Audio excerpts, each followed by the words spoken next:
নমস্কার বন্ধু, আমি সুতপা। তা দেখুন, আমি আজকে আমার ঘরের যিনি গণেশ আছেন, গণেশ দেবতা, তা ওনাকে আমি পুজো করলাম। আমি আমার মতো সাধ্য, মানে যেমন সাধ্য তেমন আর যেমন জানি তেমনভাবেই পুজোটা করলাম। তা পুজোটা আজকে একটু দেরি হয়ে গেল, কারণ অনেকটাই দেরি হয়ে গেছে। আজকে আমি আপনার প্রায় 12টার কাছাকাছি পুজো করে উঠলাম, আর ভাবলাম যে আপনাদের সাথে একটু গল্প করা হলো না, তাই চলে এলাম। আর এই দেখুন, সব দেবতাদেরকে আমি পুজো করে নিলাম। আজকে কিন্তু দেরি হয়েছে, আগে আমি আদ্যাপীঠে গেছিলাম, তারপর আমি এসে পুজো দিলাম। আগে আদ্যাপীঠের অঞ্জলি দিন অনেক দিন, তাই দিলাম।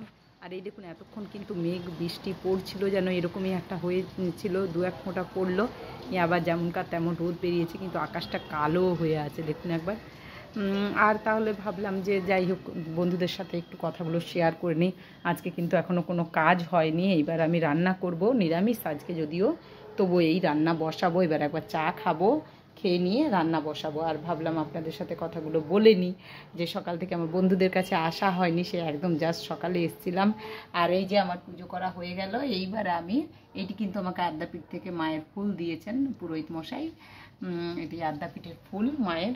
আর সবার জন্য আমি কিন্তু মঙ্গল কামনা জানিয়ে গণেশজির পুজো। এই যে আমার গাছগুলো, আজকে একটু জল দিতে হবে মনে হচ্ছে, এবার একটু যত্ন করার দরকার হচ্ছে মনে হচ্ছে, কারণ এখানটা একদম কেমন হয়ে গেছে দেখুন। এবার এখানটা কুড়তে হবে, এটা একটু সময় নিয়ে করব। শনি রবিবার, এই শনি রবিবার হবে না, পরে শনি রবিবার করব আস্তে আস্তে করে, কারণ পুজো চলে এলো, তাই পুজোরও তো একটু গোছগাছ তো কিছু করতেই হয়। তারপর নতুন জামাই আসবে বাড়িতে, একটা নতুন মানে আনন্দ আর কি, যে পুজোতে আসবে সেরকম একটা মানে অপেক্ষায় আর কি। আর কতদিন পুজো, আর কতদিন পুজো। যদিও মেয়ে জামাই আমার এখন ইয়েতে ঘুরতে গেছে, সিমলা মানালি, তা ওরা এবার এই পরশু ফ্লাইটে আসছে। তা ভাবলাম যে একটু ঘরদোর তো গোছাতেই হবে, আর আপনাদের সাথে এই কথাগুলোই শেয়ার করলাম। তা আজকে আমার অনেকটাই দেরি হয়ে গেছে, আর আমার সঙ্গে থাকুন। এবার আমি রান্না করব, কি রান্না করছি আপনাদেরকে অবশ্যই দেখাবো। চলুন আমার সঙ্গে থাকুন। এখন এইটুকু, নেক্সট ভিডিও নিয়ে আমি আসছি। সুতরাং